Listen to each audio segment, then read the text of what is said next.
Na semana passada foi realizado em São Paulo o seminário Desempenho do Setor Aquaviário. No evento foram apresentados os números do setor em 2016. O movimento nos portos chegou a 998 milhões de toneladas.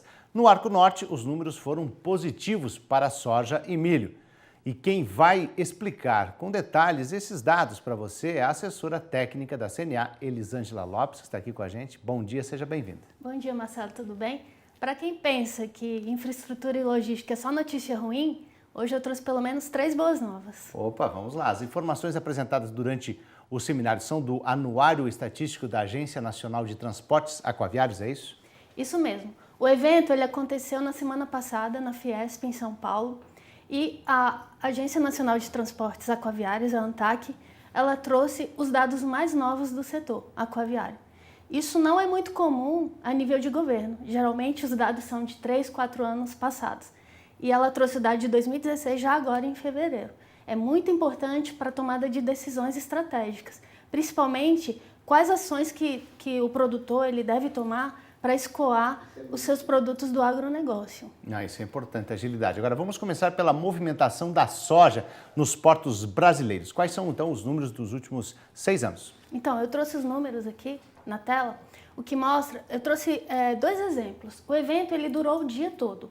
Como é que foi esse evento? Primeiro, a ANTAQ ela expôs os seus dados e depois ela convidou algumas das autoridades portuárias mais importantes do Brasil, como por exemplo Santos e Itaqui, para mostrar os seus dados, validar com a ANTAQ e também expor quais são as novidades nesses portos e quais são os principais problemas para que juntos eles encontrassem soluções para esses problemas.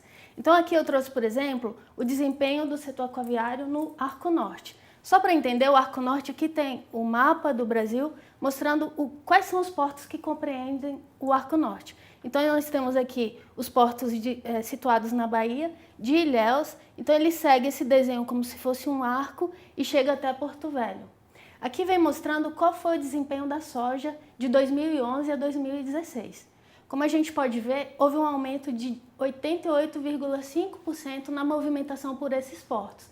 Mas ainda é muito pouco, Marcelo, porque nessa região nós produzimos quase 60% de grãos e só escoamos cerca de 32,3%, como foi o registrado em 2016. Tem muito para ampliar essa movimentação. Em relação ao milho, o Arco Norte também mostrou resultados positivos nessa movimentação? Sim, mostrou positivo. Embora a gente veja que uma queda em relação a 2015, mesmo assim os dados foram positivos. Essa queda ocorreu em razão da queda da safrinha. Mas se você olhar no acumulado de 2011 a 2016, o crescimento de movimentação foi até maior do que o da soja. Foi de 174,8%. Agora, Elisângela, vamos falar agora da hidrovia Tietê-Paraná. Depois de uma forte queda na movimentação em 2014, o transporte de soja e milho se recuperou então em 2016, é isso? Se recuperou. Essa foi outra reunião, Marcelo, a reunião chamada Café Hidroviário. Ela acontece mais ou menos 3 a 4 vezes por ano, onde se reúnem os principais players, o governo, mas os usuários e os operadores das hidrovias. E o assunto tratado é a hidrovia, que é um assunto pouco tratado quando relacionado aos outros modais. Então é importantíssima essa reunião.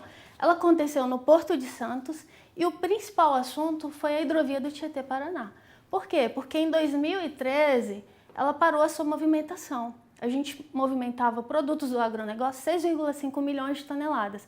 Em razão da estiagem, parou-se essa movimentação, 2.000 pessoas foram desempregadas, os prejuízos foram de 200 milhões para aqueles empresários que investiram na hidrovia.